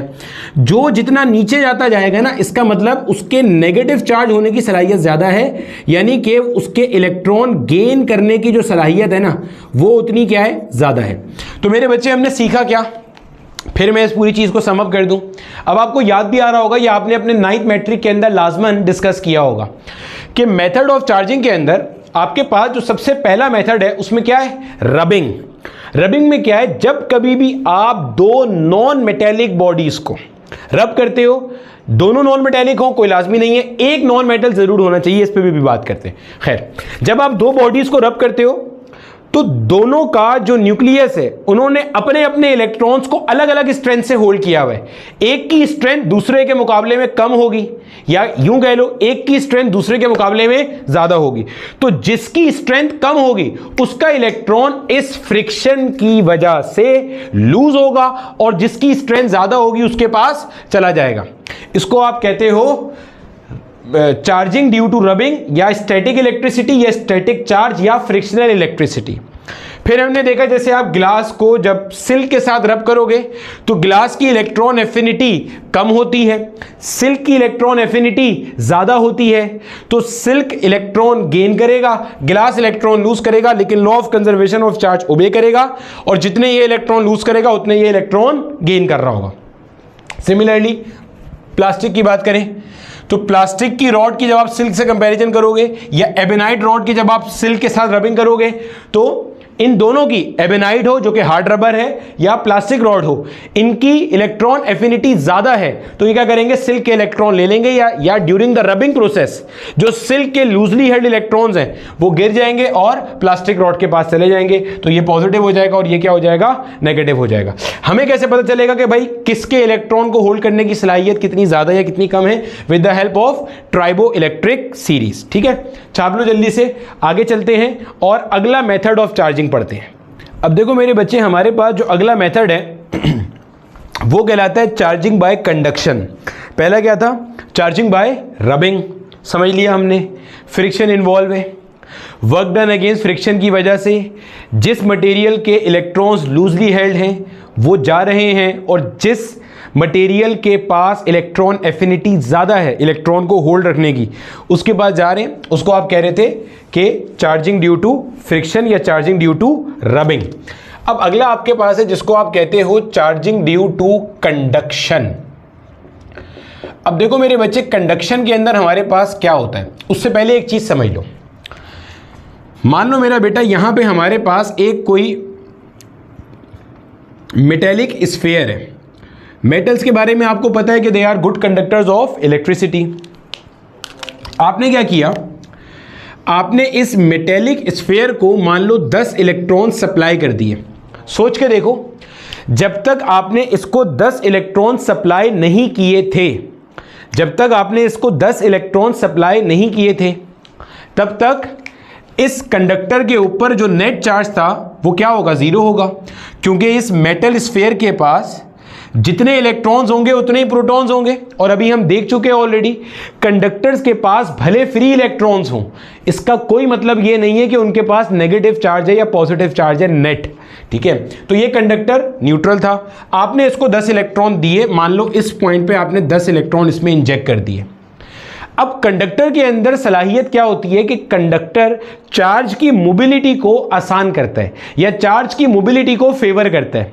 कंडक्टर के अंदर खुद के इलेक्ट्रॉन्स मूव कर रहे होते हैं, तो जो आपने यहां पे दिए, अब इन इलेक्ट्रॉन्स के देने की वजह से पहली बात तो यह है कि इसके ऊपर जो नेट चार्ज है वो कैसा आ जाएगा, नेगेटिव आ गया। क्यों भाई, आपने एक्स्ट्रा इलेक्ट्रॉन्स दे दिए, तो जब एक्स्ट्रा इलेक्ट्रॉन्स दे दिए इसका मतलब इलेक्ट्रॉन्स की तादाद क्या हो गई, ज्यादा हो गई प्रोटॉन्स के मुकाबले में, तो नेट चार्ज कैसा हो गया, नेगेटिव। एक बात। दूसरी बात, ये जो आपने इलेक्ट्रॉन्स दिए वो इलेक्ट्रॉन्स यहां पे रुके नहीं रहेंगे, क्योंकि ये कंडक्टर है, कंडक्टर में चार्ज फ्लो कर सकता है। तो ये जो इलेक्ट्रॉन्स आपने दिए ये आपस में एक दूसरे को रिपेल करेंगे। लाइक चार्जेस रिपेल करते हैं, ये रिपेल करेंगे और एक दूसरे से जितना दूर हो सकता है जाने की कोशिश करेंगे। समझना गौर से, आपने यहां पे इलेक्ट्रॉन्स दिए, ये क्या करेंगे, ये एक दूसरे को रिपेल करेंगे और जितना दूर एक दूसरे से हो सकता है जाने की कोशिश करेंगे, और नतीजे में करते करते करते करते ये सारा का सारा नेगेटिव चार्ज इस कंडक्टर के आउटर सरफेस पे डिपॉजिट हो जाएगा। ये बात मैं बता रहा था। आप जब भी कभी किसी कंडक्टर को चार्ज देते हो, उसे चार्ज करने के लिए या पॉजिटिव चार्ज देते हो या नेगेटिव चार्ज देते हो, वो सारा का सारा जो आप चार्ज देते हो वो कहां पे डिपॉजिट हुआ होता है, बाहर। कहां पे, outer surface of the conductor पे डिपॉजिट हुआ होता है। क्यों, कंडक्टर के अंदर आपका फ्री चार्ज मूव कर सकता है। जैसे ही आप कंडक्टर में एक पॉइंट पे चार्ज दोगे, ड्यू टू रिपल्जन आपस के अंदर वो एक पॉइंट पे नहीं रहेगा, वो एक दूसरे से मैक्सिमम दूर जाने की कोशिश करेगा और उसके नतीजे में वो सरफेस पे डिपॉजिट हो जाएगा। बोला ठीक है सर, यहां तक की बात हमें समझ में आ जाती है। सेम केस होता अगर आप पॉजिटिव चार्ज भी देते। मान लो आपने यहां पे पॉजिटिव चार्ज दिया, भाई जब तक नहीं दिया था तब तक ये कंडक्टर था, इसके ऊपर नेट चार्ज क्या था, जीरो था। ठीक है, जैसे ही आपने इसको पॉजिटिव चार्ज दिया, अब वो पॉजिटिव चार्ज आपस में एक दूसरे को रिपेल करेगा और एक दूसरे से मैक्सिमम दूर जाने की कोशिश करेगा और नतीजतन क्या होगा कि इस कंडक्टर के सरफेस पे जाके वो एक्सेस दिया गया चार्ज ऐसे करके डिपॉजिट हो जाएगा। तो आपने अपने पास एक छोटी सी लाइन जो नोट कर लेनी है, मैंने अपने नोट्स में भी वो लाइन नोट करके लिखी थी, उस लाइन को नोट कर लो। लाइन क्या है मेरे बच्चे, लाइन ये है कि when charge is supplied to a metallic body due to its conducting behavior, the charges excess electrons as negative charges or electron deficiency as positive charge within the volume of body repel each other and spread outward till these all charges reach the outer surface of the body as shown in this figure जो आपके सामने बनी हुई है. Always remember that in the case of a charged metallic body, whole of its charge reside only on the outer surface. सारा का सारा charge कहां पे होता है? आउटर सरफेस पे रहता हैगा. क्यों आता है बता दिया हमने ये बात. बोला सर ठीक है, ये बात भी हमें समझ में आ गई, कोई परेशानी वाली बात यहां तक नहीं है. ठीक है, इसको आपने नोट भी कर लिया जो मैंने अभी नोट से आपको नोट कराया. अब समझते हैं कि चार्ज ड्यू टू कंडक्शन जो है ना वो क्या होता है. जो मैंने अभी पॉइंट पढ़ा है ना, इससे रिलेटेड माजी में एक सवाल पूछा गया है बहुत पहले, मतलब जब सिंध बोर्ड की पुरानी जो किताब थी उससे भी पुरानी किताब थी ना, काफ़ी पुरानी बात है. मतलब ये 2000 के पास पेपर्स के अंदर आपको मिलेगा, अगर मिलेगा तो. सिंध की अभी एक नई किताब आई है, उससे पहले एक किताब थी जो मैंने अपने टाइम पे पढ़ी थी. मैं खुद सिंध बोर्ड का ही स्टूडेंट हूँ. उससे पहले एक किताब हुआ करती थी जिसके अंदर ये वाला फिनोमिना 12th क्लास में दिया हुआ था. उस टाइम पे 2000 के पेपर्स के अंदर आपको किसी यूनिवर्सिटी के वो सवाल देखेगा जो अभी थोड़ी देर में मैं आपको कराता हूँ. पहले ये हम चार्ज ड्यू टू कंडक्शन पूरा कर लें. मान लो मेरा बेटा यहाँ पे मेरे पास कोई एक मेटेलिक स्फीयर है और इसके ऊपर मैंने कुछ चार्ज दिया हुआ है, या नेगेटिव चार्ज ले लेते हैं. नेगेटिव चार्ज से समझना आसान हो जाएगा. पॉजिटिव चार्ज से भी समझना आसान है. पॉजिटिव चार्ज के बारे में आपको पता है कि वो इलेक्ट्रॉन की डेफिशिएंसी की वजह से आता है, जो भी लिखवाया भी था. मान लो मैंने इसको कुछ नेगेटिव चार्ज दिया हुआ है. सर इस पर नेगेटिव चार्ज कैसे आया होगा? भाई मैंने इसको कुछ इजाफी इलेक्ट्रॉन्स दिए होंगे. अब मैंने क्या किया, यहाँ पे एक और मेटेलिक स्फीयर है, कंडक्टर है लेकिन न्यूट्रल है, इस पर अभी कोई चार्ज नहीं है. मैंने इसे क्या किया, एक अदद ऐसे करके थिन कंडक्टिंग वायर से कनेक्ट कर दिया. ये एक ऐसी वायर है जो कि चार्ज को फ्लो कराने की सलाहियत रखती है. अब आप सोचो होगा क्या, इमेजिन करो क्या होगा. यहां पे मैं एक इलेक्ट्रॉन ड्रॉ कर देता हूं. सर ये इलेक्ट्रॉन ऐसे क्यों बनाया? अभी तो बताया कि जो भी आपकी कंडक्टिंग बॉडी है उसको जो भी आप एक्स्ट्रा चार्ज दोगे वो उसके आउटर सरफेस पे रिजाइड कर रहा होगा, क्योंकि कंडक्टर के अंदर चार्ज फ्रीली मूव कर सकता है, तो वो extra charge due to repulsion among themselves एक दूसरे से मैक्सिमम दूरी इख्तियार करने की कोशिश करेगा, तो यहां आ जाएगा. ठीक है, अब देखो ये जो इलेक्ट्रॉन है, आप इमेजिन करो इस मेटेलिक सरफेस पे अभी नेट चार्ज कितना है? 0 है. इस इलेक्ट्रॉन की जरा कंडीशन देखो. इसके बगल में ये वाला जो इलेक्ट्रॉन है ये इसको रिपेल कर रहा है. जी सर, ये वाला इलेक्ट्रॉन भी इसे क्या कर रहा है? रिपेल कर रहा है. गोया कि इस इलेक्ट्रॉन को आजू बाजू हर जगह से रिपल्जन का सामना है. ये बोलेगा दादा एक रास्ता बना है जो मैं यहां जा सकता हूं, तो मैं उठ के यहां चला जाता हूं. ये इलेक्ट्रॉन यहां से उठ के क्या होगा? यहां आ जाएगा. इस फिनोमिना को कहते हैं चार्ज ड्यू टू कंडक्शन. आपने क्या किया, एक चार्ज बॉडी थी, एक न्यूट्रल बॉडी थी, इन्हें आपस में टच कर दिया या इन्हें कनेक्ट कर दिया किसी कंडक्टिंग वायर से, यानी कि किसी ऐसी तरह कनेक्ट कर दिया कि चार्ज मूव कर सकता है. तो यहां का पोटेंशियल आपके पास क्या है? ज्यादा है. क्यों? या आप यूं कह लो कि अनइवन चार्ज डिस्ट्रीब्यूशन है. वैसे इसका सही कॉन्सेप्ट तो क्या है कि एक जगह का पोटेंशियल ज्यादा है इन टर्म्स ऑफ इलेक्ट्रॉन और एक जगह का पोटेंशियल क्या है? कम है. और चार्ज हमेशा हाई से लो की तरफ जाता है, तो आपके पास हाई पोटेंशियल से लो पोटेंशियल की तरफ चार्ज जाएगा जब तक के दोनों बॉडीज का पोटेंशियल एक बराबर ना हो जाए. अभी तक हमने पोटेंशियल नहीं पढ़ा, आपको कोई परेशान होने की जरूरत नहीं है. आगे चल के हम पोटेंशियल भी पढ़ेंगे और इसकी न्यूमेरिकल कैलकुलेशन भी करेंगे कि कितना चार्ज यहां से वहां जाएगा. अभी सिर्फ इतना समझना है कि चार्ज ड्यू टू कंडक्शन क्या है. पोटेंशियल को सबको भाड़ में डालो, हमने पढ़ा ही नहीं है, तक पढ़ेंगे, पूरा तफसील से पढ़ेंगे कि कितना चार्ज यहां आएगा, कब चार्ज का आना रुक जाएगा, सब पढ़ाऊंगा, एक एक चीज पढ़ाऊंगा. अभी नहीं पढ़ा, अभी फिलहाल समझो क्या था. देखो फिर समझो. एक मान लो आपका मेटेलिक स्फीयर था, बोला ठीक है सर. एक मान लो आपका ऐसे मेटेलिक स्फीयर था. सबसे पहले ये चीज, एक मेटेलिक स्फीयर था, इसको मैंने कुछ चार्ज दिया. अब पहली बात तो ये चार्ज यहां रुकेगा नहीं. सर अगर ये नॉन मेटल होता, इंसुलेटर होता, फिर इंसुलेटर होता तो मैं जिस पॉइंट पे चार्ज इजाफी देता वो उसी पॉइंट पर रहता, क्योंकि इंसुलेटर चार्ज के फ्लो को नहीं सपोर्ट करता. यही तो पढ़ाया था. अगर ये कंडक्टर है तो ये चार्ज के फ्लो को सपोर्ट करता है, मैंने यहाँ पे बहुत सारे इलेक्ट्रॉन्स एक्स्ट्रा दे दिए, वो इलेक्ट्रॉन्स आपस में एक दूसरे को धक्कन धुक्की करेंगे तो वो एक दूसरे से दूर जाएंगे। अब दूर जाते जाते यहाँ पे आके अपने आप को डिपॉजिट करते जाएंगे। यानी कि हमने ये बात पढ़ ली कि इन द केस जब कभी भी आप किसी मेटल को चार्ज करते हो तो मेटल बॉडी के एक्सटर्नल सरफेस के ऊपर चार्ज सारा का सारा क्या होता है, डिपॉजिट होना शुरू हो जाता है। समझ में आ गई। अब मैंने एक थिन वायर से इसको कनेक्ट कर दिया, किसके साथ, एक और मेटल स्फीयर के साथ जो कि बिल्कुल इसी के जैसा है, लेकिन इसके ऊपर अभी कोई चार्ज नहीं है। तो मैंने बोला इस इलेक्ट्रॉन की कंडीशन इमेजिन करके क्या होगा क्या कि यार ये इलेक्ट्रॉन इधर से भी रिपल्जन का सामना कर रहा है, इधर से भी रिपल्जन का सामना कर रहा है। सामने देखेगा तो सामने उसको एक तरह से अट्रैक्शन मिलेगी। क्यों अट्रैक्शन? क्योंकि वहां पे कोई रिपल्जन नहीं है।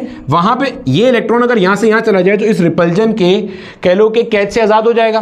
तो ये इलेक्ट्रॉन भाग भाग के यहां जाएगा। तो ये जो चार्ज ट्रांसफर हो रहा है ना, कुछ देर के बाद क्या होगा यार, एक तो तुम जो है ना, कुछ देर के बाद क्या होगा, कुछ देर के बाद ये होगा कि यहां पे भी आपके पास नेगेटिव चार्ज आ जाएगा। लेकिन अगेन मैं वही कहूंगा कि law of conservation of charge, यानी कि अगर मान लो यहां पे इसको कनेक्ट करने से पहले 100 इलेक्ट्रॉन थे और ये दोनों बिल्कुल आइडेंटिकल स्फीयर्स हैं, बस फर्क इतना है कि एक के ऊपर नेगेटिव चार्ज था, एक के ऊपर कोई चार्ज नहीं था, और कनेक्ट करने से पहले यहां 100 इलेक्ट्रॉन थे, तो होगा क्या, कनेक्ट करने के बाद यहां पे 50 इलेक्ट्रॉन्स रह जाएंगे और यहां पे भी कितने हो जाएंगे, 50 इलेक्ट्रॉन्स।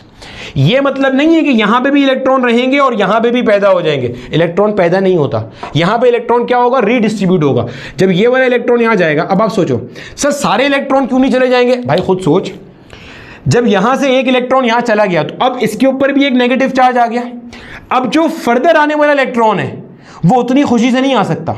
देखो कॉन्सेप्ट का फील लो, बहुत छोटी छोटी चीजें हैं, लेकिन इस लेक्चर सीरीज का तो मकसद यही है ना कि आपको बगैर टाइम की परवाह किए कॉन्सेप्ट का फील दिलाया जाए। तो देखो जब पहला इलेक्ट्रॉन यहां गया तो इस पर कोई चार्ज नहीं था, वो खुशी से आया, लेकिन जब दूसरा इलेक्ट्रॉन जाएगा, अब सोचो इसके पास एक इलेक्ट्रॉन पहले ही आ गया है, तो गोया ये नेगेटिव चार्ज हो चुका है, -E चार्ज है इसका, तो अब वो आने वाले को रिपेल करेगा। चलो वो भी आ गया क्योंकि पीछे से रिपल्जन ज्यादा है, आगे से रिपल्जन कम है। होते होते होते एक वक्त आएगा जब दोनों का पोटेंशियल एक बराबर हो जाएगा। एक बराबर पोटेंशियल का मतलब क्या है कि अब अगर कोई इलेक्ट्रॉन यहां आता है तो उससे कोई अट्रैक्शन नहीं मिल रही, वो बोलेगा इधर भी उतनी रिपल्जन का सामना है, इधर भी उतनी रिपल्जन का सामना है, मैं यहां से यहां क्यों जाऊं। तो जब पोटेंशियल बराबर हो जाएगा तो चार्ज का फ्लो बंद हो जाएगा। इसको हम कहते हैं चार्ज ड्यू टू कंडक्शन, कि आपने एक चार्ज बॉडी थी, एक न्यूट्रल बॉडी थी, इनके दरमियान में कोई कंडक्टिंग मीडियम कनेक्ट किया कि जिसकी वजह से due to potential difference charge flow करके गया from one object to the other object. इसको हम कहते हैं क्या, इसको हम कहते हैं method of charging due to conduction. वो जो एक सवाल बता रहा था वो सवाल पहले मैं लिख दूं, फिर आगे चलते हैं। अब देखो मेरे बच्चे, ये एक छोटा सा सवाल लिखा हुआ है, बहुत पुराना सवाल है, आज से 23 साल पहले का, जब अच्छे क्वेश्चन ज़्यादा पूछे जाते थे। कहते हैं soap bubble is given a negative charge. For your kind information, अगर आपने फ्लूइड मैकेनिक्स पढ़ी है तो वहाँ भी हमने डिस्कस किया था, सोप बबल जो होता है ये एक अदद कंडक्टर होता है। तो soap bubble is given a negative charge और उसके अंदर क्या होता है, एयर होता है। तो इसका मतलब आपने सोप बबल को जो भी चार्ज दिया होगा वो उसके आउटर लेयर पे डिपॉजिट हुआ होगा। बोला ठीक है सर।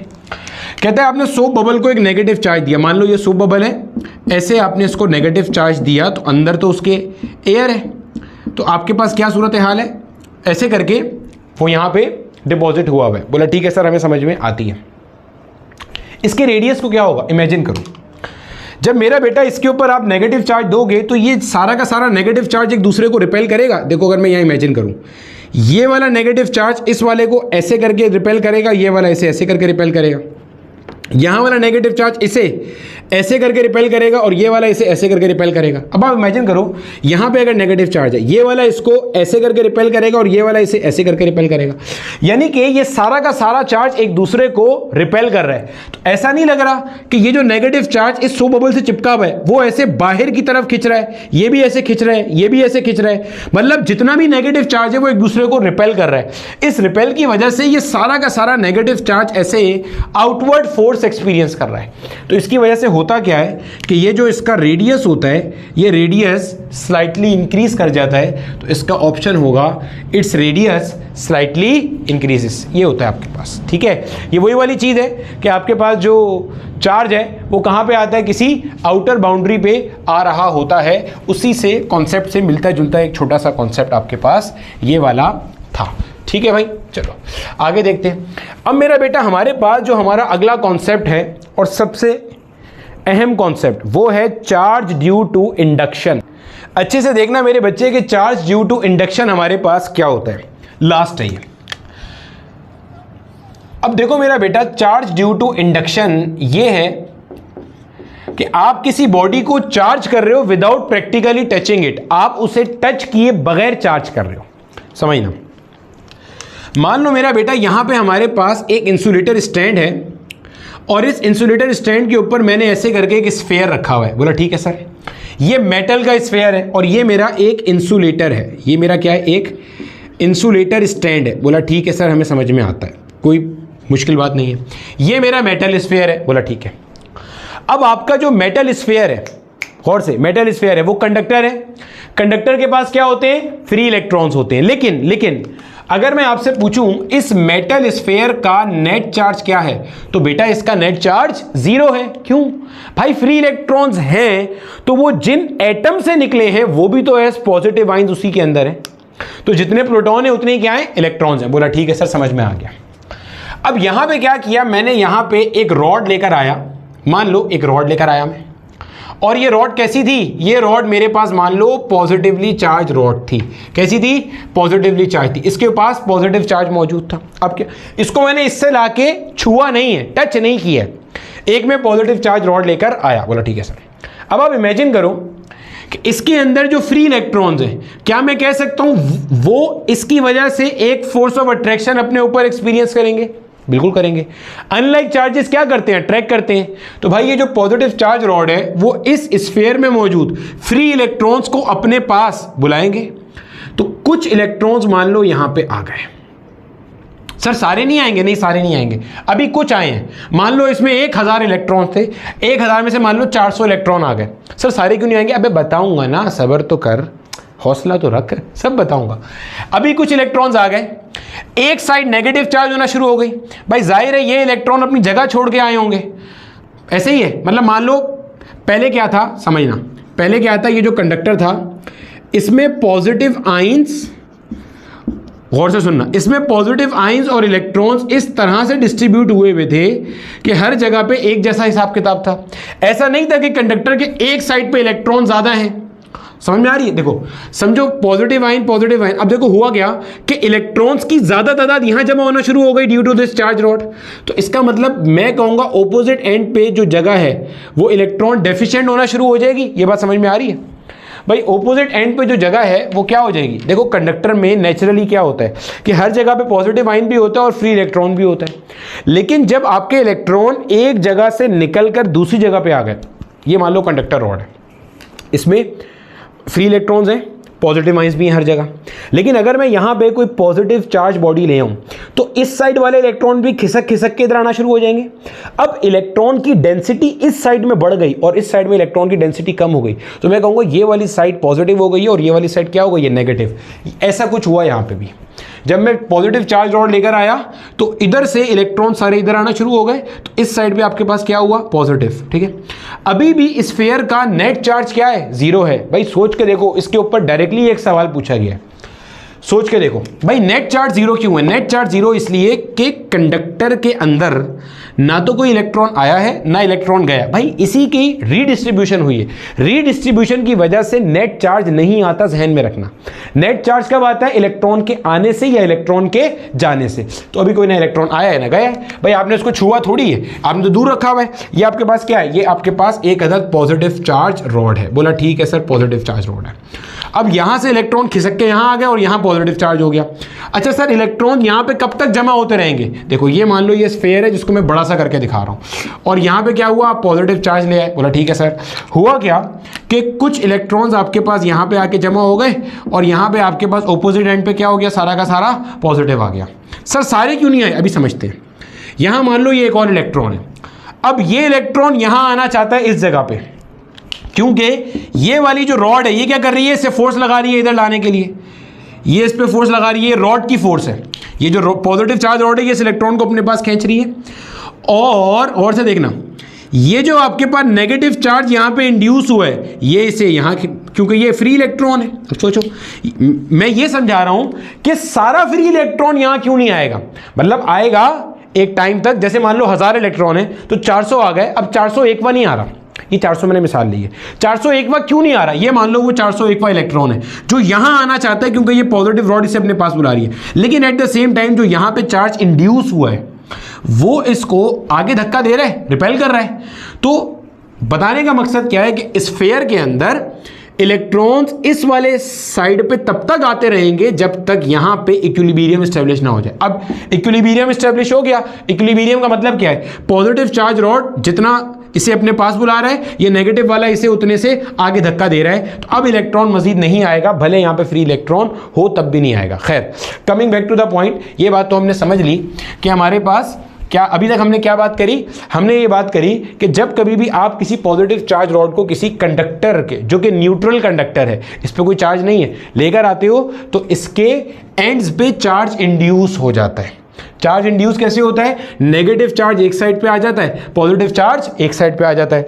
अगर आप, अब सुनना गौर से, अगर आप रॉड को रिमूव कर दो, if the rod is removed, अगर आपने रॉड को रिमूव कर दिया तो ये जो आपका स्फीयर था ये अपनी पहली वाली हालत में वापस चला जाएगा, और नेट चार्ज तो पहले भी जीरो था, अब भी नेट चार्ज जीरो है, समझ, मतलब ये पहली वाली हालत में चला जाएगा, यानी कि अब ये वाली साइड नेगेटिव और ये वाली साइड पॉजिटिव नहीं रहेगी अगर आपने ये पॉजिटिव चार्ज रॉड यहां से हटा दी।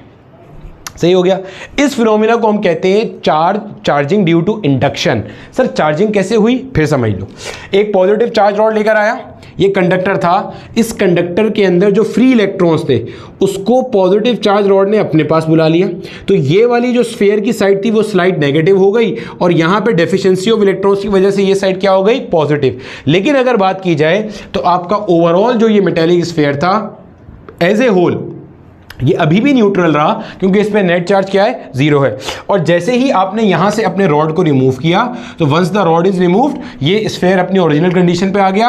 अब यहां पे नेगेटिव चार्ज और यहां पे पॉजिटिव चार्ज इंड्यूस खत्म हो गया। बोला ठीक है सर। अच्छा, इसमें आगे चलते हैं एक स्टेप।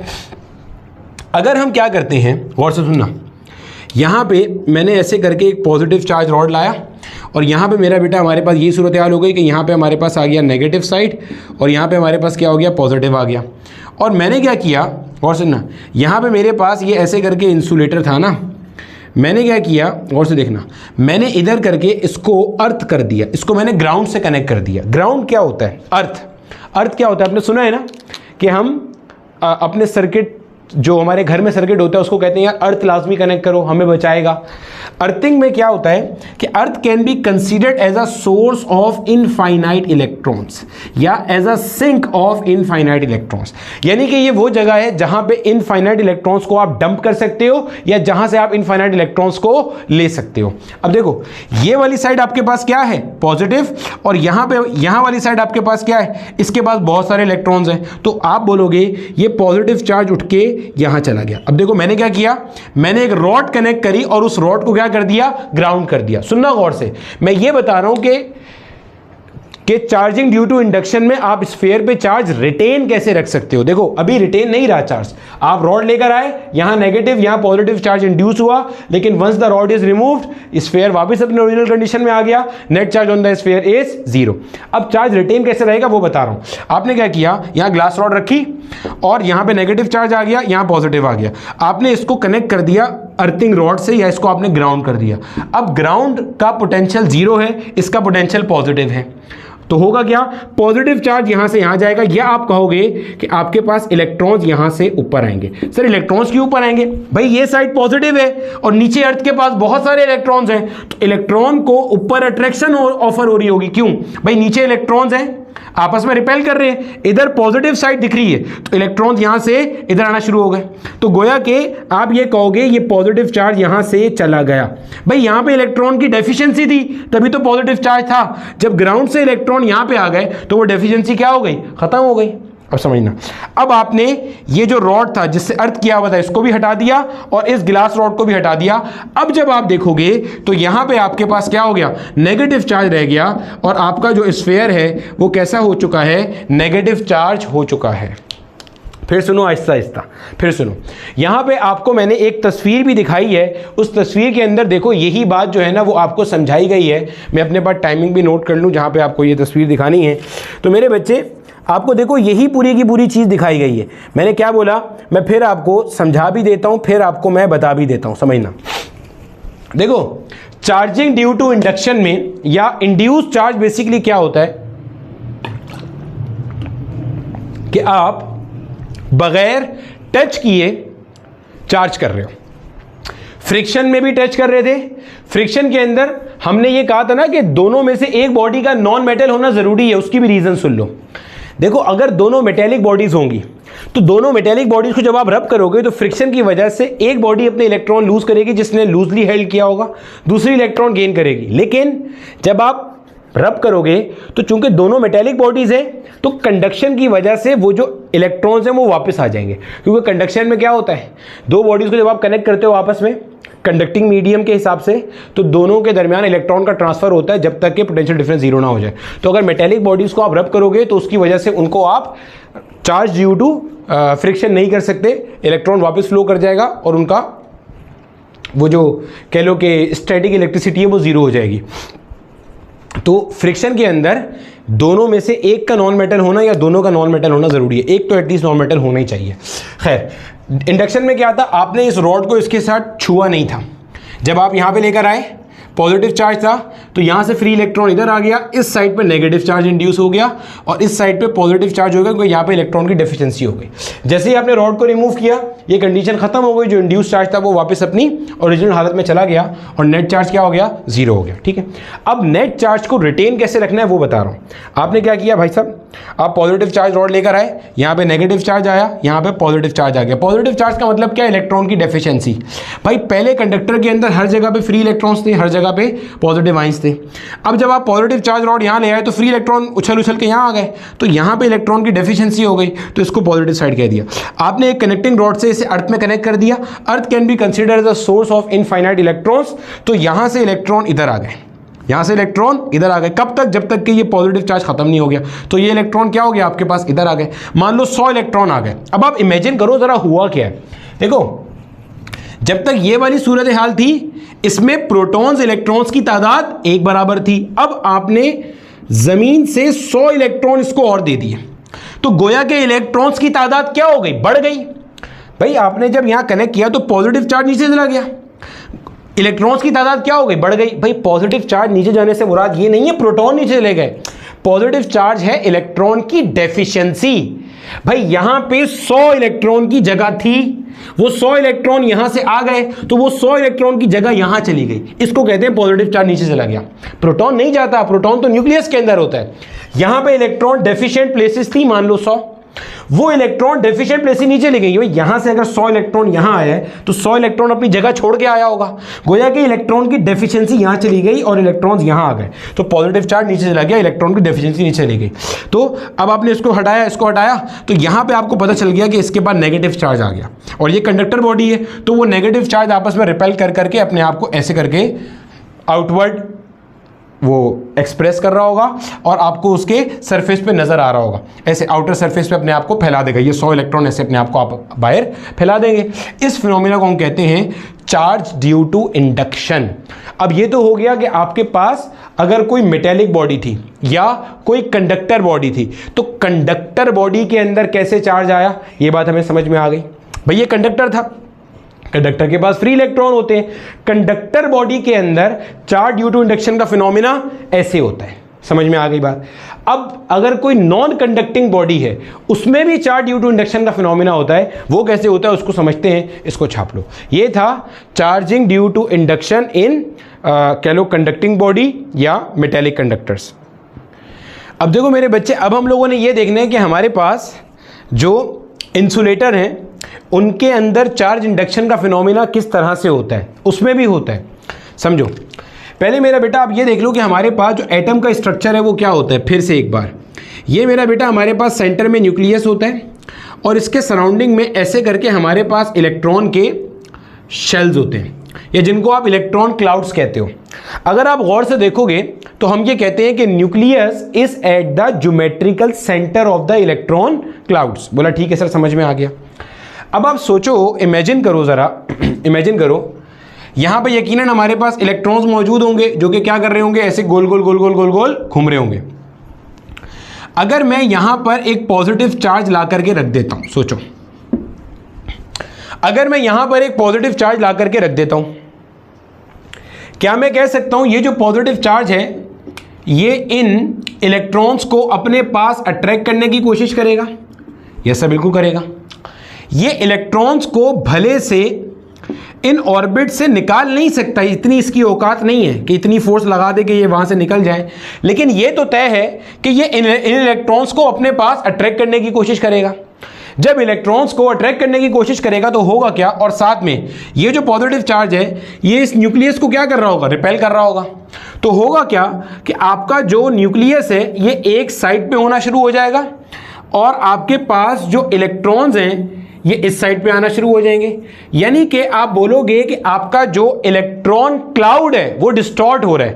पहले आपका न्यूक्लियस क्या था, ज्योमेट्रिकल सेंटर में था, और ये मैं अपनी तरफ से कुछ भी नहीं बना रहा भाई, ऐसा नहीं है कि खड़े खड़े चिपका रहा हूं, यही कॉन्सेप्ट है।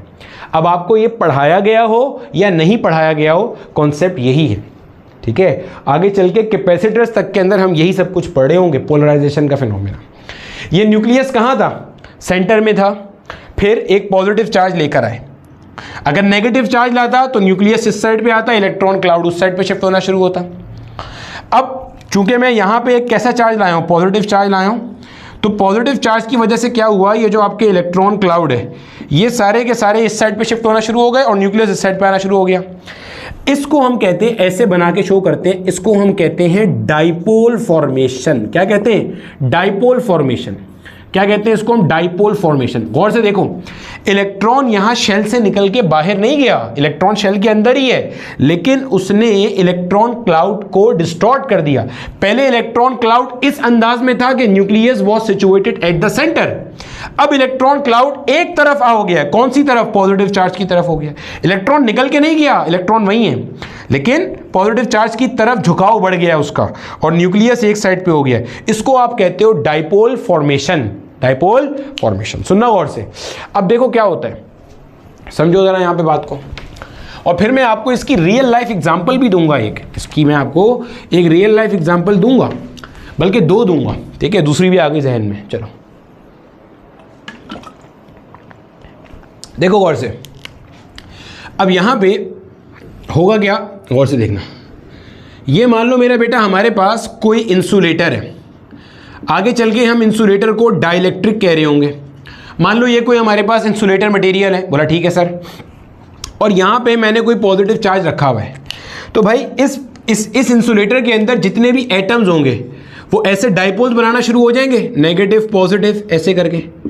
जी सर बिल्कुल, डाइपोल्स बनाना शुरू हो जाएंगे। अभी तो आपने पढ़ा कि वो क्या करेंगे, ऐसे करके डाइपोल्स फॉर्मेशन शुरू कर देंगे, और इन डाइपोल्स फॉर्मेशन की वजह से क्या होगा, यहां पे फोर्स ऑफ अट्रैक्शन भी आना शुरू हो जाएगी। और से देखो, तो फोर्स ऑफ अट्रैक्शन आना शुरू हो जाएगी, हाँ या ना। इसका मतलब ये जो चार्ज है ये एक अनचार्ज इंसुलेटेड बॉडी को भी अट्रैक्ट कर रहा है। क्या बोला, गौर से सुनना। अगर कोई चार्ज बॉडी है वो अनचार्ज इंसुलेटेड बॉडी को भी अट्रैक्ट करेगा। चार्ज बॉडी है वो इंसुलेटेड अनचार्ज बॉडी को भी अट्रैक्ट करेगा। चार्ज बॉडी को तो करेगा ही करेगा, सॉरी अपना कंडक्टिंग बॉडी को तो करेगा ही करेगा। क्या बोला, या लिख दूं पहले, अगर कोई चार्ज बॉडी है, charge body will attract insulated as well as conducting की spelling, as well as conducting neutral body. आप अक्सर ये चीज़ किताब में पढ़ोगे कि आपकी जो चार्ज बॉडी है ये हमेशा अट्रैक्ट करती है न्यूट्रल बॉडी को। ये मैंने दोनों साबित भी किया है कि इंसुलेटर को भी करेगा, कंडक्टिंग को भी करेगा। Charge body will always attract neutral body. कैसे, पहले समझते हैं फिर रियल लाइफ एग्जांपल देते हैं। देखो, ये आपके पास एक इंसुलेटर है, यस सर। ये न्यूट्रल है, यस सर। न्यूट्रल से क्या मुराद है, मैंने इसे कोई चार्ज नहीं दिया हुआ तो न्यूट्रल है। न्यूट्रल का मतलब क्या है भाई, इसमें जितने प्रोटॉन है उतने क्या है, इलेक्ट्रॉन है। अब मैंने यहां पे लाके एक पॉजिटिव चार्ज रख दिया, पॉजिटिव चार्ज समझ लो या पॉजिटिव चार्ज बॉडी समझ लो। उसकी वजह से इसमें डाइपोल फॉर्मेशन हुई। ये जो डाइपोल फॉर्मेशन होती है ना इंसुलेटर के अंदर, इसको कहते हैं पोलराइजेशन। पोलराइजेशन का फिनोमेना भी समझ में आ गया होगा। पोलराइजेशन क्या है कि चार्ज बॉडी की वजह से इंसुलेटर के जो एटम्स हैं उनका जो इलेक्ट्रॉन क्लाउड डिस्टॉर्ट होता है, इस फिनोमेना को हम क्या कहते हैं, पोलराइजेशन फिनोमेना। ठीक है, तो ये चार्ज बॉडी है, इसकी वजह से इसमें डाइपोल्स बने और इन डाइपोल्स की क्या आ रही है, अट्रैक्शन। अट्रैक्शन क्यों आ रही है, क्योंकि भाई ये पॉजिटिव है और यहां पे डाइपोल की कौन सी साइड आई हुई है, नेगेटिव साइड आई हुई है।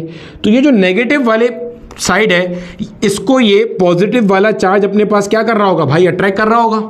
तो गोया के एक इंसुलेटर और न्यूट्रल बॉडी, एक न्यूट्रल इंसुलेटर बॉडी और एक पॉजिटिवली चार्ज बॉडी के दरमियान में आपको फोर्स ऑफ अट्रैक्शन नजर आ रही है, हाँ या ना।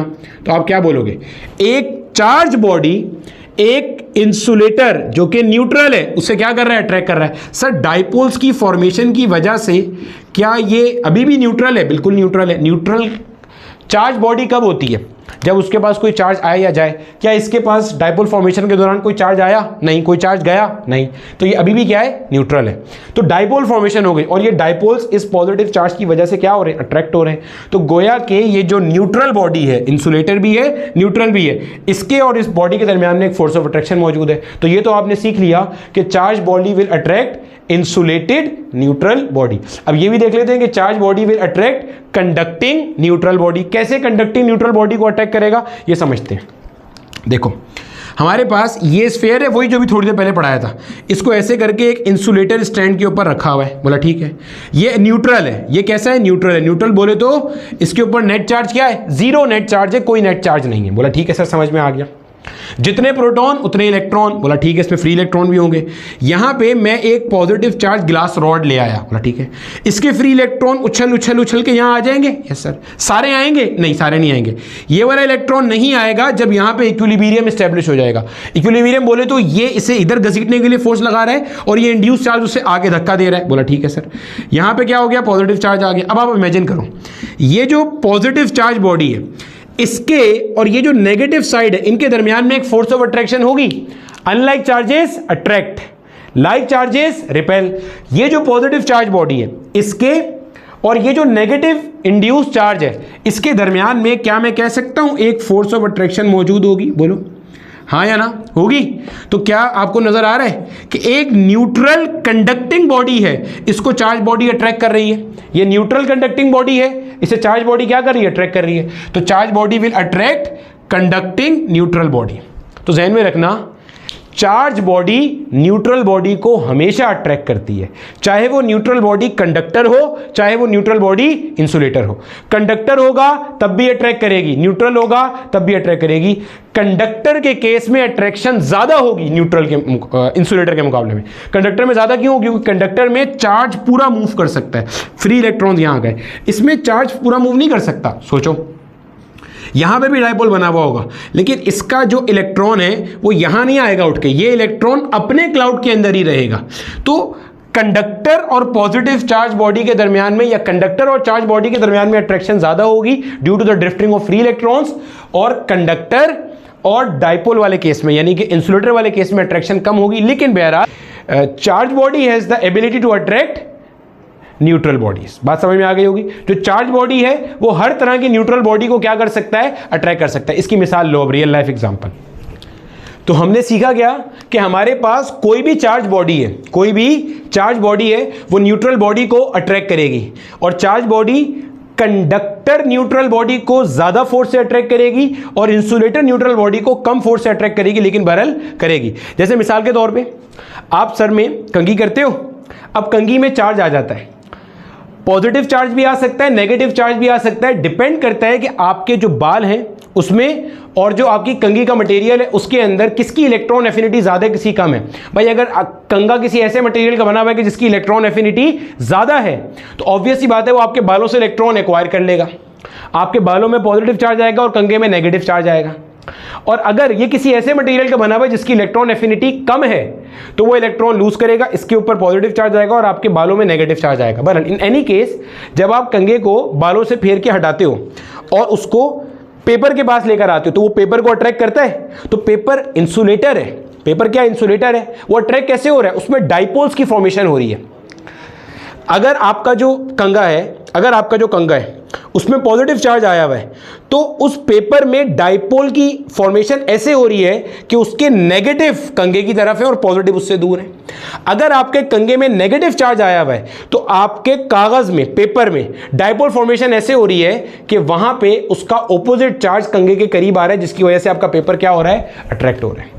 तो ये था मेरे बच्चे हमारे पास चार्ज इंडक्शन का फिनोमेना। 3 मेथड हमने पढ़े, रबिंग वाला, कंडक्शन वाला, इंडक्शन वाला। इंडक्शन वाले में बगैर छुए, आपने इस पॉजिटिव चार्ज को लाके इससे छुआ नहीं, बगैर छुए यहां पे आपके पास चार्ज आ रहा है। लेकिन इस चार्ज के आने का मकसद ये हरगिज नहीं है कि ओवरऑल चार्ज चेंज हो गया या इस बॉडी के ऊपर चार्ज मौजूद है। यहां पे चार्ज की वजह से क्या हो रहा है, डाइपोल फॉर्मेशन हो रही है, एक साइड नेगेटिव हो रही है और एक साइड पॉजिटिव हो रही है। जब आप चार्ज हटा लोगे यहां से तो ये वापस अपनी जगह पे आ जाएगा, ना ये वाली साइड नेगेटिव इंड्यूस रहेगी ना ये वाली साइड पॉजिटिव इंड्यूस रहेगी। ठीक है बच्चे, अगले लेक्चर में हम हमारा कूलम्स लॉ शुरू करेंगे इंशाल्लाह।